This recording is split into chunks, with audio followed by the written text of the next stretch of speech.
Bebês, tudo bem? Aqui é Rafael Campos e hoje nós estamos com mais um episódio para trazer aqui para vocês cartas de Bloom Ball, cartas de Magic. Eu já trouxe um episódio falando um pouco mais sobre o caderno de anotações, o que é um estilo de arte que tem nessa coleção de Bloom Ball, que meio como se fosse um caderno de anotações que você faz quando você vai para o meio ambiente natural. Um pouquinho sobre observações aqui e ali, natureza e pá. Então eu já fiz uma coisa bem interessante. Hoje irei falar um pouco sobre Planeswalkers. Esse tipo de criatura, no caso, esse tipo de criatura lendária, né, esse Planeswalker, esse tipo de carta lendária aí que tem no Magic the Gathering, que tem essa proposta. E no caso, existe meio que uma Bloomborrificação das criaturas, onde você transformou elas em criaturas mágicas, no caso, coelhos, ratos, raposas, árvores, garças, serpentário e várias outras criaturinhas aí que foram aparecendo. Aí o meu colega, o Dudu, ele falou assim: ah, professor, por que você não pega essas cartas e meio que tenta justificar o porquê foi excluída tal criatura, para tal bicho, para tal Planeswalker específico? Gostei da ideia, gostei da proposta, então vou trazer aqui para vocês essa discussãozinha e deixe aqui nos comentários se você concorda ou discorda dessas minhas percepções. Beleza? Então bora lá falar um pouquinho mais sobre os furries, Planeswalkers da coleção Bloomburrow. No caso, a gente começa com Donhill, Anarquista of Bolas. Ele é, no caso, meio que o líder da guilda de Gru. No caso, ele é dentro da história de Ravnica, ele é esse líder. E você percebe que tem essa proposta, né, da montanha, um pouco da floresta, coisa mais selvagem, crescimento natural. E é sabido que esse Donhill, ele tem uma afinidade com criaturas selvagens pelo fato de ter uma meio que aversão a regras. Então ele é todo cheio de caos, cheio de tudo mais, hierarquia, autoridade, e com isso ele é capaz de até convocar e comandar as feras, tanto que ele está aí nessa proposta. E aqui nós temos um ratão, esse ratãozão, que as criaturas ganham mais um, mais zero, ok, faz sentido.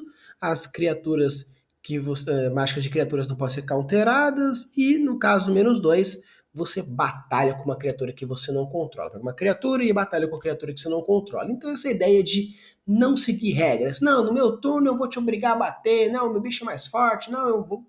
criatura vem, desce, não sei o que e tal. Então faz o sentido. E o legal é que se você pegar esses ratões, essas ratazanas, ou até mesmo se for uma pegada meio que porco-espinho, mas no caso se mais essa ideia de ratão, você percebe que os ratos muitas vezes são considerados muito agressivos, muito canibais até mesmo. Algumas espécies podem ser consideradas assim.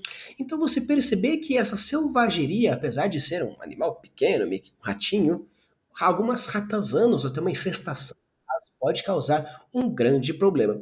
Então achei bem interessante pela escolha que foi trazida aqui, não tanto pelo animal em si, mas sim por toda a proposta que é trazida. Porque apesar de ser considerado meio que um ratão, ou meio que um porco-espinho, ou até mesmo um castor, dependendo do ponto de vista que você pegar, no caso não tanto seria pelo falta de algumas estruturas, como por exemplo o rabo mais patelar, mas de uma forma geral você percebe que tem meio que essa união selvagem, meio que um ratão, meio que uns pelos meio duros, como se fosse um de porco-espinho. Então você percebe que existe essa união meio que selvagem, que até mesmo a proposta do Donry traz essa ideia de ser mais que anarquista. E como os ratos muitas vezes são considerados aqueles que vão trazer doenças, mas doença não tem tanto a ver com o vermelho e o verde, mas em relação ao preto. Sim, é verdade, tanto que muitos ratos são considerados, são considerados pretos, sendo que vermelhos e verdes nessa nova coleção é mais para alguns camundongos, tem mais essas cores utilizadas.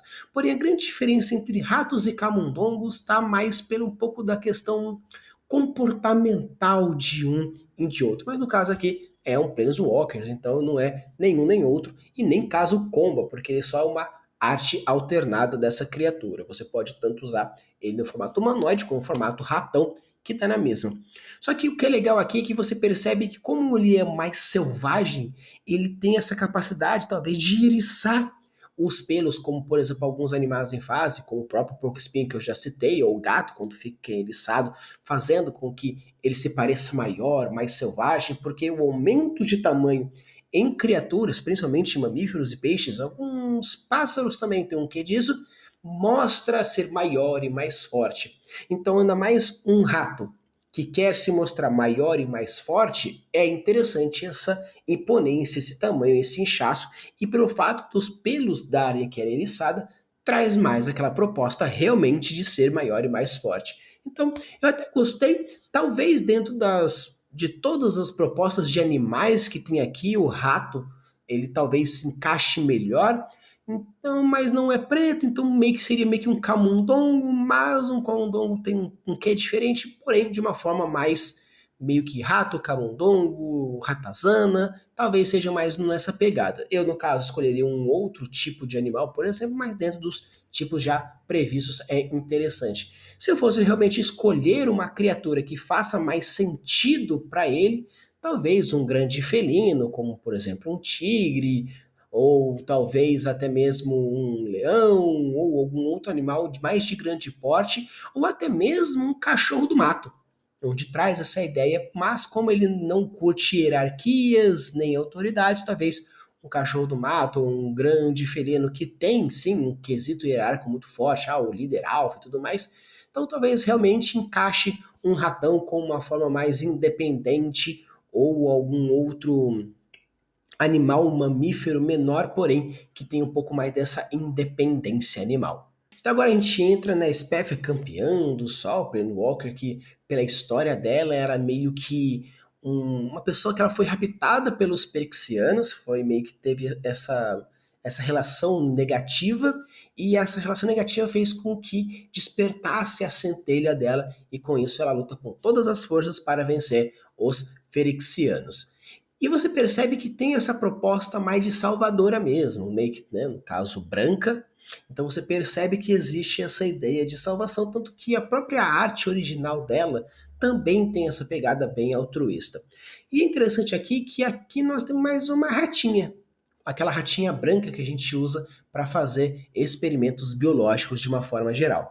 Nós temos como a criação de 3 fichas de soldado, um com mais com 3 destrói todas as criaturas com um poder de 4 o maior, e o -7 faz com que você ganhe um emblema que diz todas as criaturas ganham voar e +2. No caso, essas habilidades eu não vejo muito relacionado com o ratinho. Talvez o +1, pelo fato de que ratinhos têm essa capacidade de proliferar com certa facilidade, então criar 3 fichas mais um soldado é que faz sentido, né? Seria o seu, vamos mostrar que seria representando os seus filhotes, mas no caso destruir criaturas maiores de 4, talvez a gente quisesse forçar um pouco a amizade, aquela ideia de que elefantes têm medos de rato, então ela poderia destruir criaturas mais fortes com 4 ou mais, porém essa ideia de criaturas ganham +2 e voar, talvez não encaixe muito nessa proposta de ratinho. Mas Rafa, por que então escolher o ratinho como a representante dela? Eu não consigo imaginar muito, talvez, o branco do planície com o branco do ratinho, trazendo essa ideia de esperança, de renascimento, de equilíbrio. Talvez, forçando um pouco a amizade, a gente consiga entrar uma relação de que, como os ratinhos brancos de olhos vermelhos são normalmente utilizados por serem triplos, quádruplos recessivos, serem muito recessivos, então, com genes muito recessivos, algumas não habilidades, mas alguns fatores, né, genéticos são mais fortes por serem sempre recessivos. E muitas vezes foi utilizado esses animais para o estudo de diversos medicamentos, diversas coisas que salvaram a humanidade hoje em dia, que apesar de não ser mais tão necessário o experimento com animais, antigamente era necessário para fazer esse tipo de estudo. Então talvez tenha escolhido o ratinho branco mais pela cor dele mesmo, não talvez algo mais filosófico ou algo um pouco mais abstrato, mas para não ficar apenas uma análise direta, eu acredito que, diferentemente de ratazanas, como apareceu no Donri, na outra carta, aqui talvez seja mais essa ideia de que, da mesma forma que os ratinhos brancos salvaram a humanidade doando seus corpos para experimentos e diversos estudos, aqui talvez seja interessante também, onde ela se doa para conseguir salvar a humanidade. Tanto que no próprio texto dela diz que ela já meio que conheceu o inferno várias vezes, como diversos outros ratinhos que passaram pelo inferno em suas vidas para conseguir trazer alguma salvação para a raça humana quanto à questão do sacrifício dos seus corpos para algum tipo de experimento biológico. Então, eu acredito que talvez tenha um pouco disso, ou simplesmente tenha calhado. O ser humano tem uma mania muito interessante de achar e procurar padrões, mesmo que o padrão não existe, ele tenta criar conexões, muitas vezes onde não existe. Então, aqui, obviamente, estamos entrando nessas conexões que não existem, mas não impede de ser uma possível interpretação que você pode trazer. Porque, no caso, quando você vai escrever uma história, um quadrinho, ou qualquer outra análise, ou qualquer outro ponto, você não tem um controle 100% daquilo que a pessoa tem interpretativamente daquilo que você vai abordar. Então, fique aí. No caso, eu estou criando uma profundidade dentro das camadas de escolha para a Espef ser uma ratinha branca, mas no final das contas acaba sendo simplesmente se pergunta, por exemplo, para o Leonardo Santana, que fez a arte, ele diz simplesmente porque era uma ratinha branca. Então pode ser só simplesmente isso, ou porque a própria Wizard decidiu que seria uma ratinha branca, e sem ter um contexto mais profundo. Mas a gente tem essa análise um pouco mais profunda ou inventativa, porém dá uma certa profundidade em cima das propostas e escolhas feitas aqui pelo Wizard de The Coast. Então agora a gente está entrando no Jace the Mind Sculptor, ou escultor de mentes, e nós temos o Jace como uma raposa. É interessante porque na cultura oriental, raposa muitas vezes são considerados guardiões, são considerados como criaturas extremamente místicas e importantes para o folclore. Mas no caso mais para o ocidente, a raposa ela tanto leva para um lado mais ordinário, tanto que em Zootopia a raposa é, entre aspas, um antagonista, apesar de que ele se torna depois o protagonista, mas ele tem como uma proposta inicial ser um antagonista, onde até mesmo no cão e a raposa tem uma relação, porque os cães caçavam as raposas durante os esportes, principalmente na Inglaterra. Então você percebe que tem diversos elementos que podem ser colocados aqui. Numa visão mais, por exemplo, oriental, você vê o Jace como esse meio que um guardião da mente, algo que pode ser porque ele tem a capacidade de ilusão, como kitsunes têm, pode ser o controle de telepatia, como as kitsune têm. Então talvez tenha alguma referência mais oriental. Então você olha que o topo do Grimório do jogador alvo e você pode colocar aquela carta, no caso, no final. Então é como se você estivesse dando meio que um scry, onde você pode dar um scry até mesmo no topo do outro. Você olha e fala assim, pô, essa carta é boa, vou deixar aqui no final. Ou caso a pessoa pegou uma habilidade que colocou a carta em cima, você vai lá e coloca a carta para baixo. E no caso zero, você compra 3 cartas, coloca duas. Você compra 3 cartas e pega 2 cartas e na sua mão, coloca no seu Grimório na ordem que você quiser. Então tem toda essa questão de meio que prever o futuro, porque você tem toda essa ideia. E o -1, você volta a criatura alvo para o dono da sua, né, para a criatura para a mão do seu dono. E o -12, onde você exila todas as cartas do Grimório da pessoa e embaralha a mão naquilo. Ou seja, você tem uma capacidade de criar uma confusão gigante. Você exila o deck da pessoa inteira e se a pessoa tiver com uma carta na mão, ela vai ter um top deck aí de uma carta apenas. Ou no caso, se ela tiver 7 cartas em 7 turnos, a pessoa vai perder, porque você já meteu já portelão aí o -12. É difícil de chegar, mas caso chegue aí, tem uma possibilidade. Eu não vejo tanto o Jace como um grande manipulador, como talvez algumas cartas pretas, mas como ele tem capacidade de introduzir ideias, pensamentos, memórias, ilusões e diversos outros efeitos mentais.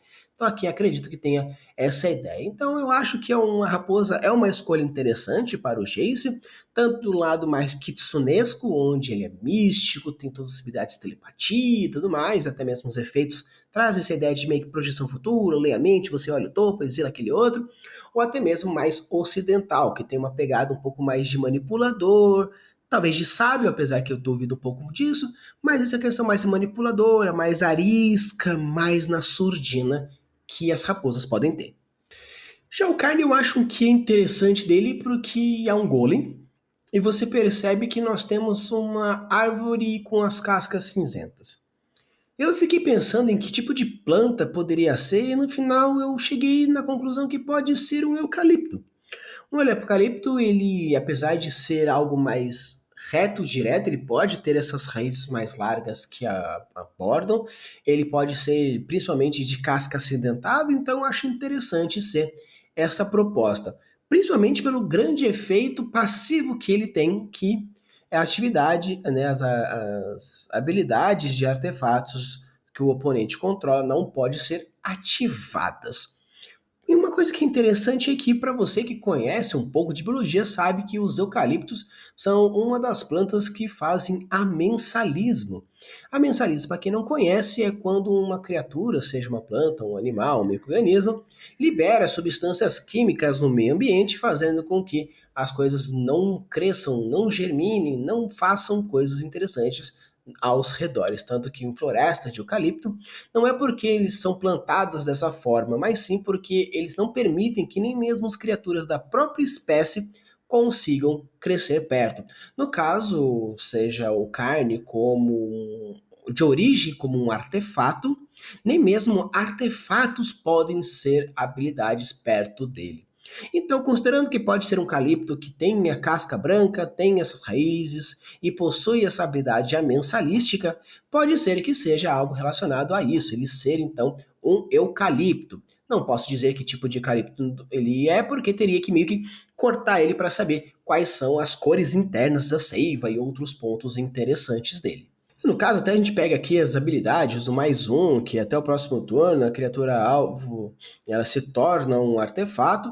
Então, no caso, principalmente pelo fator de que ele é um conhecedor de artefatos, faz sentido, mas eu não vejo muito como um, algo relacionado ao próprio eucalipto em si. Mas eu acho que pela essa proposta passiva eu já diria que poderia ser.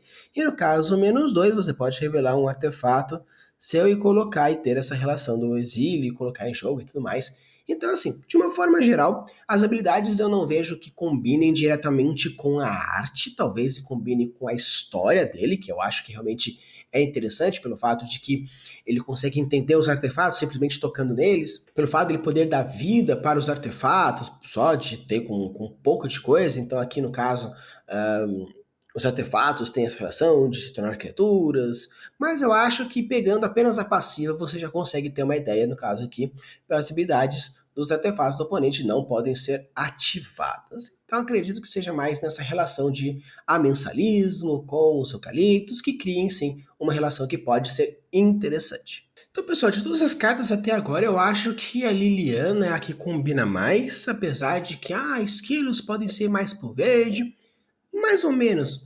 Os esquilos possuem um comportamento um tanto interessante, que é, por exemplo, primeiro, o canibalismo. O canibalismo é muito comum em algumas situações dentro dos esquilos, dependendo da sua necessidade. E uma outra coisa que é legal é que os esquilos também têm meio que uma mania também de roer ossos, dependendo também das necessidades. Além de que eles também têm uma outra coisa de que quando acontece uma briga e acontece o vitimismo dentro de algum, eles enterram os corpos. Então esse comportamento de tanto canibalismo, quanto roer os ossos, quanto enterrar os mortos, faz sentido dentro da Liliana, porque ela é uma necromante. Então, eu acho interessante essa proposta porque é um comportamento de esquilo, apesar de ser muitos fofinhos muitas vezes, é um comportamento um tanto macabro que não é tão difundido, mas sim, os esquilos também têm. Pegando aqui as habilidades, eu não acho que combine também com o esquilo propriamente dito, mas no caso você pode procurar meio que um card de terreno, colocar na sua mão. Ok, não faz tanto ponto.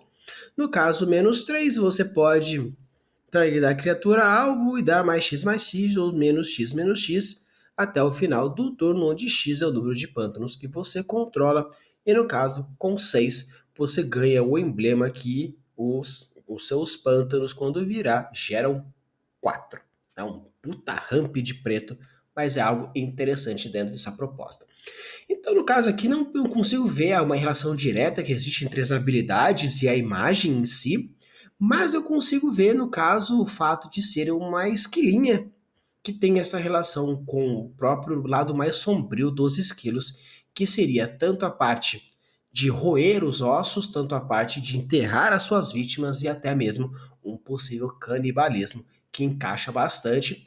Então, meio que pegando por esses lados, a gente pode seguir aqui. Não, mas o Rafa, será que ele não é um coelho? Não, considerando pelo fato de um rabo maior expansivo atrás, provavelmente sim, deve ser uma esquilinha. Eu acho interessante essas relações, mas eu acredito bem fortemente que no caso aqui, tantos as artes que a gente conversou até agora, a relação direta seja principalmente pelo fato de ser a cor do animal ou meio que um pouquinho do seu estereótipo. No caso, o Gru interior, um puta ratão, a Speth com simplesmente sendo uma ratinha branca, ou no caso, carne sendo um construto, então sendo uma árvore, algo que mais se aproxima disso. E no caso aqui, a Liliana sendo uma esquilinha preta, como uma criatura da cor preta dentro dos pântanos. Não acho que tenha alguma profundidade maior histórica ou simbológica do que seja, mas como a ideia aqui é a gente discutir umas premissas ou tentar justificar o porquê essas criaturas foram escolhidas, então acredito que os esquilos, pelo menos aqui da Liliana, seja meio que mostrando esse lado sombrio de canibalismo, vitimismo e até mesmo enterrar as vítimas de combates, mortes ou qualquer outra coisa que seja acontecido. Por isso que, e no caso, como ela é uma necromante, depois que enterra os seus mortos ou os seus aliados após o canibalismo, nada impede de fazer com que eles ressurjam dos mortos, onde cada um dos pântanos geram mais 3 pântanos. No caso aqui, agora nós temos a Narset. Eu tenho algumas dificuldades em identificar qual seja a criatura em si. Eu acredito que seja uma garça. Apesar de que a garça, de uma forma geral, é representada como uma garça branca, com aquele pescoço em S, com a asa, né, no pescoço retraído. Mas eu acho que dá para sim encontrar uma subespécie aí de garça. Então eu vou considerar que seja uma garça. Onde, no caso da habilidade aqui, simplesmente o oponente não pode comprar mais de uma carta durante o turno, e com -2, você olha o topo do seu Grimório, revela uma não criatura, e você, no final das contas, coloca na sua mão o restante. Coloca na ordem aleatória no fundo.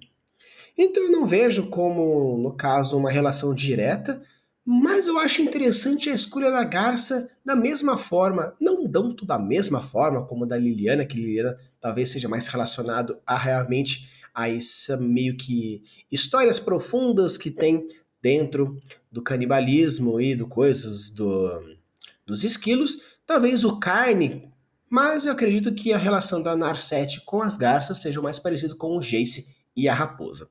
Porque a garça muitas vezes é representada de diversas formas, como símbolo de sabedoria, símbolo de serenidade, símbolo de paz, símbolo de boa sorte.